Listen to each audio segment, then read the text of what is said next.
If you have a dream or a desire or something that is tugging on you that feels really scary, today's video is for you.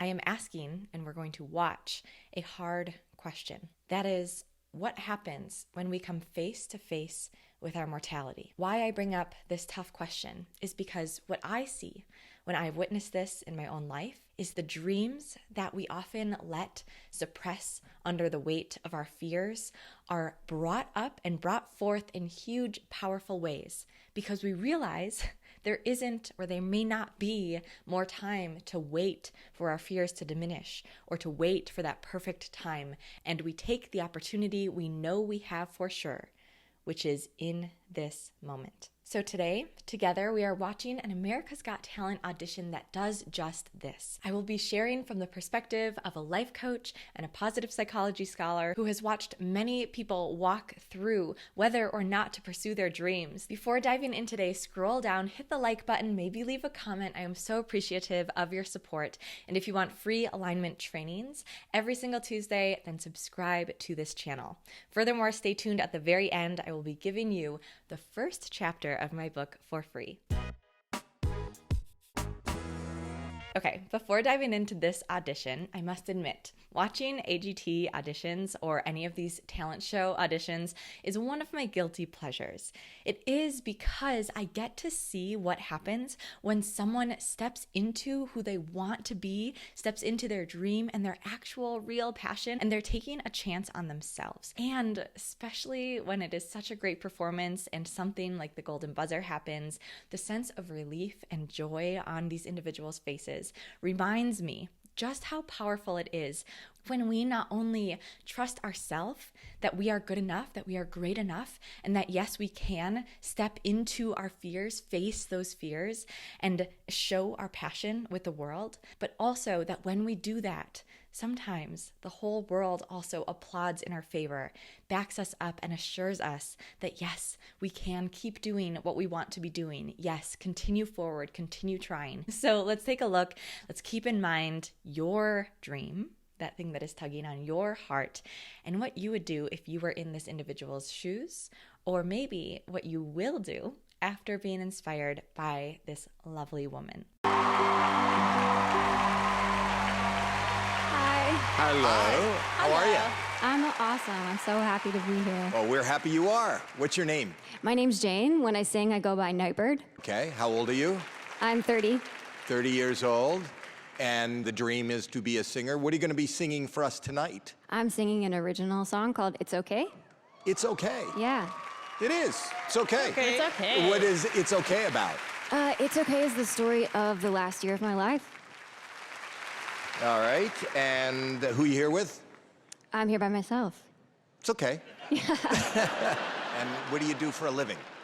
I have not been working for quite a few years. I've been dealing with cancer. Oh, sorry.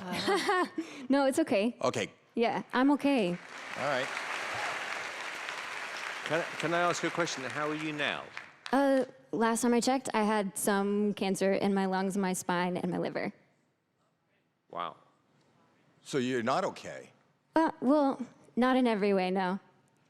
You got a beautiful smile and a beautiful glow, and nobody would know. Thank you. It's important that everyone knows I'm so much more than the bad things that happen to me.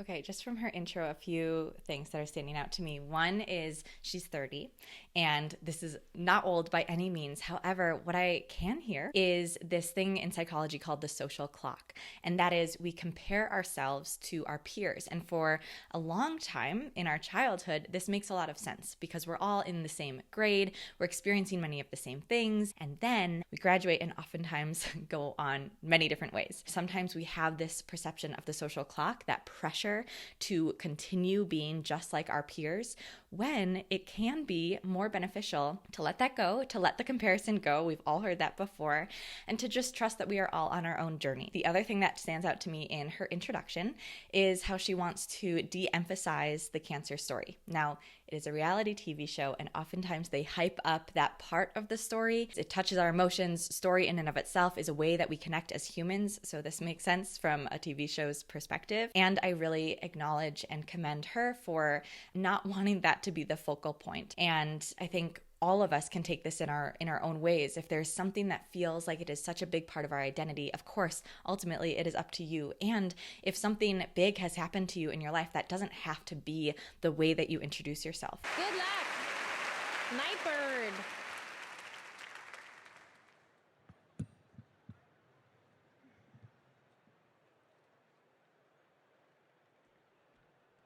Can you imagine yourself in that moment of silence and everyone is looking at you and you just had this introduction and now there's all these expectations, and to stand there with grace as she is doing? And imagine again in your own life, maybe you won't be on an AGT stage, or maybe you will, but that moment before you do something really big and what you want to do or what you want to intend for those moments when it feels like there's expectations on you and there's weight and there's nerves and all of the things. What can you do in that moment to help bring you to the present so that you can show up and be who you are already? You are already enough. I moved to California in the summertime. I changed my name thinking that it would change my mind. I thought that all my problems, they would stay behind. I was a stick of dynamite and it just was a matter of time, yeah. Oh dang, oh my, now I can't hide. Said I knew myself, but I guess I lied. It's okay, it's okay, it's okay, it's okay. If you're lost, we're all a little lost, and it's alright. It's okay, it's okay, it's okay, it's okay. If you're lost, we're all a little lost, and it's alright. What a beautiful message. I talked about the social clock a moment ago, and that we can compare ourselves and think that we need to be somewhere else based on those around us. Then there's this other thing called self-compassion in psychology. Self-compassion is another construct wherein it is actually beneficial to compare ourselves to others in a different way. So not in a way that we think we are less than or supposed to be somewhere else, but rather self-compassion brings in this aspect of common humanity. And common humanity is the acknowledgement that we are not alone in our struggles. Maybe someone else hasn't gone through exactly what we are going through, of course, because we all live very unique lives with unique histories, etc., etc. And if you're feeling lonely, or if you're feeling intimidated, or if you're feeling frustrated or lost or alone, to incorporate the feeling of common humanity, which is to say someone else is experiencing or has experienced the feeling of loneliness, the feeling of frustration. Someone else also has gone through a hard diagnosis and made it through, or someone else has also faced their fears and gotten up on this stage, and it's okay. Like, I'm okay, they're okay, I'm not alone in this. And that brings an element of connectivity to others. And as humans, we are social beings. So to remind ourselves and to feel that feeling of connection is really important, especially when we're facing those tough emotions and experiences in life. The other thing lyrically that stood out from Nightbirde's first verse is she said she changed her name because she thought it would change her mind. She moved to California thinking that that would change something. I definitely resonate with this. Maybe you resonate with this as well. Sometimes we look to our external circumstances to try to change those things when if it's internal, if it's something internal, nothing we do on the outside is going to change our inner experience. And we can either view that from a sense of defeat, right? No matter how much I change outside, nothing will change inside, or a space of empowerment that no matter what is going on outside, I still have the autonomy and the power to change what's happening inside, to change my beliefs and my perspectives. That is not to diminish challenge that goes on externally or events that happen externally. Rather, that is just to say we have a lot of power within ourselves. And oftentimes when we're seeking externally something to change and we are not experiencing a change, it's time to go in and to say, okay, what's going on in my inner world that maybe I want to look at, get support to look at, and that's actually the change that I'm seeking, because continuing with this external solution focus isn't working. It's alright, it's alright, it's alright.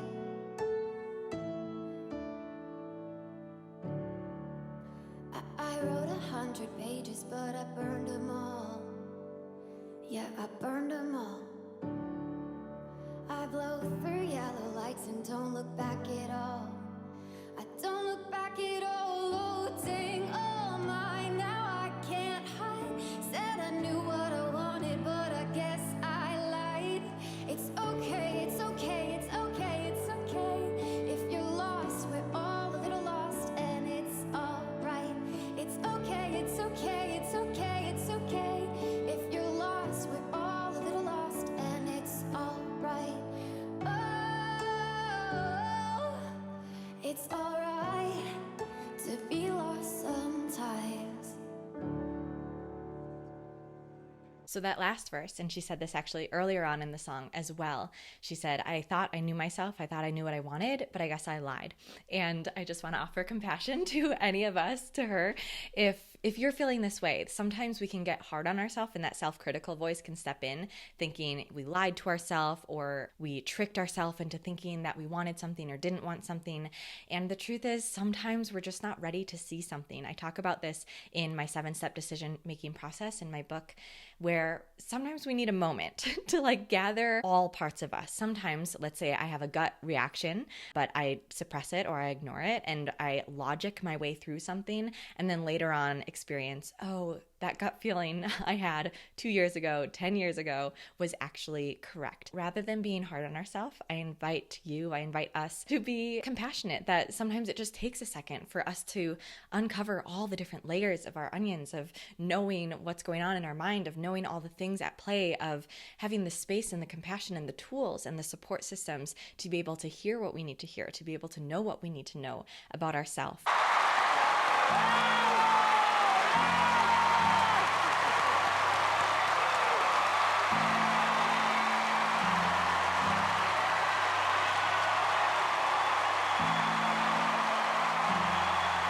So this is why I watch AGT. This moment right here in the auditions, where someone puts their whole heart to then share that with the world and receive that kind of applause. And the look I see on many AGT contestants' faces is tears and this sense of relief. At least my interpretation is this sense of, okay, I'm enough. I'm okay. I did good. It's human. It's natural to seek that validation, to seek that assurance. And what a unique opportunity to have that assurance, to literally have an entire auditorium cheering for you and saying, yes, you did good. This is good. We like this. And not that we need this, and not that, this is the goal even, but it does feel good. It's a part of our human nature to want to feel that acceptance, that belonging, as Brene Brown talks a lot about. And this is such a beautiful opportunity, a unique opportunity to see what it looks like when someone feels enough and like they belong and like all of their hard work has paid off. The look on their faces just can't be beat. It's funny because singers come on and I think about authenticity. When you feel it, when it moves you, that felt like the most authentic thing I have heard this season. That was surprisingly beautiful. It was powerful, it was heartfelt, and I think you're amazing. You gave me chills. I mean, your voice is so beautiful to listen to. It was beautiful all the way around. Your voice is stunning. Mm-hmm. We can tell when, for instance, a smile is faked versus a smile is genuine. In our brains, that connects. We see the difference when something is faked and when something is genuine. And when I see someone being their full, authentic self, of course, that is my mission as a coach, to help people get to that point in all aspects of their life and to support them to do that. Because again, it's vulnerable, it takes courage and all the things, facing fears and rewiring beliefs. But to see the outcome of that, and I'm sure you've experienced this in your own way, when you are that, when you are just genuinely yourself, how good it feels. And when you're around someone who you trust and you know is just, this is who they genuinely are. There's a comfort, there's a groundedness, there's transparency and a safeness, because there isn't a facade, or there isn't this like manipulation or rewiring or calculating that we have to do in our mind to figure out what's actually happening, because it just is. And that's what they're talking about here with her. She was genuine. She was her. She wasn't pretending to be a different person, a different voice, a different story. And that shone through. Absolutely stunning. And I totally agree with what Howie said, about authenticity. There was something about that song, after the way you just almost casually told us what you're going through. And, You can't wait until life isn't hard anymore before you decide to be happy.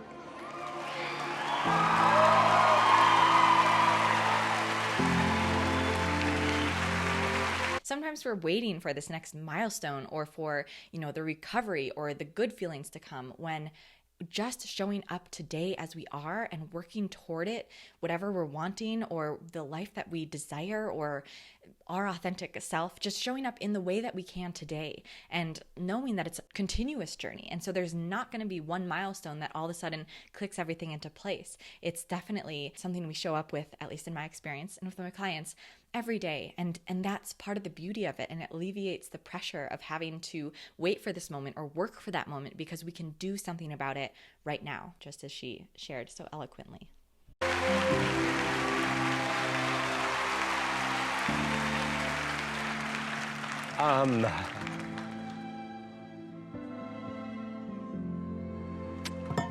There are, however, there have been some great singers this year.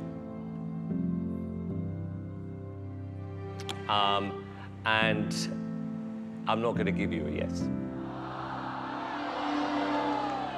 I'm going to give you something else.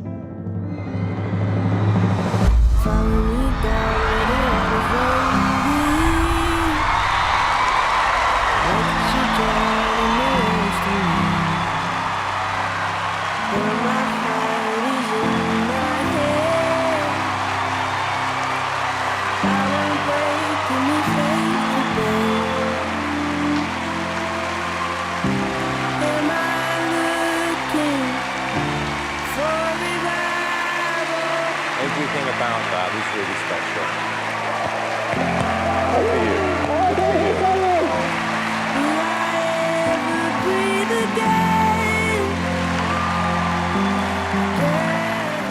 What I see in these moments is just this sense of making it and of worth. And what I want to take away from this, and the point of watching this as a life coach and putting it on my YouTube channel, is to open up this conversation that these moments are incredible and so fun and so amazing to even experience secondhand as a viewer. And I can't imagine for the person on the stage.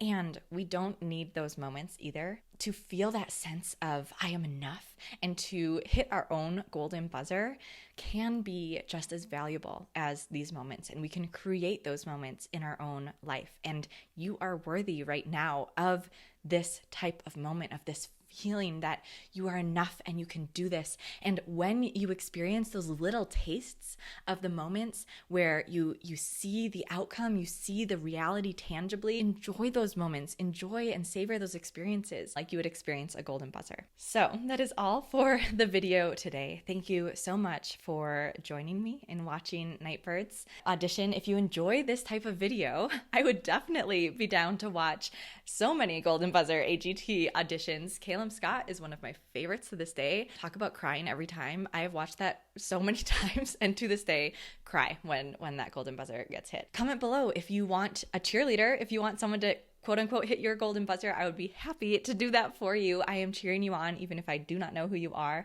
I am so supportive of you pursuing what lights you up, and I trust that if you continue to pursue what is calling you, even if it's scary, even if it feels hard, even if it's intimidating, it pays off. Definitely, 100%. I am so confident in that for you. If you want more of this type of conversation, of bringing your own voice forth and living authentically so that you can feel confident in all of your decisions, I highly encourage you to check out my book, Ready Enough, your 7-step guide for life's hardest decisions, which are those decisions where we show up as our authentic self. And you can read chapter 1 for free by going to yesandbymarin.com/launch. So in summary today, head to yesandbymarin.com, comment below your reaction to this audition, and if you want to see future Life Coach Reacts videos, and if you have any recommendations that you want me to react to, comment those below as well. And to support this channel, in addition to comments, a like does wonders for that wonderful YouTube algorithm. So if you could hit the like button right below this video, I would greatly appreciate it. If you want access to free alignment trainings every single Tuesday, I release them right here on YouTube, and you can gain them by hitting hitting that subscribe button. Turn on your notifications if you want to keep yourself accountable to watching them when they come out. That is all from me for today. My name is Marin Lauka. I am the owner of Yes And, wherein I empower you to release those limiting beliefs and those false expectations for how life should be so that you can own your potential, make your positive impact, and experience true fulfillment. I am here for you. Thank you for joining me today, and stay tuned for another alignment training next week. See you then.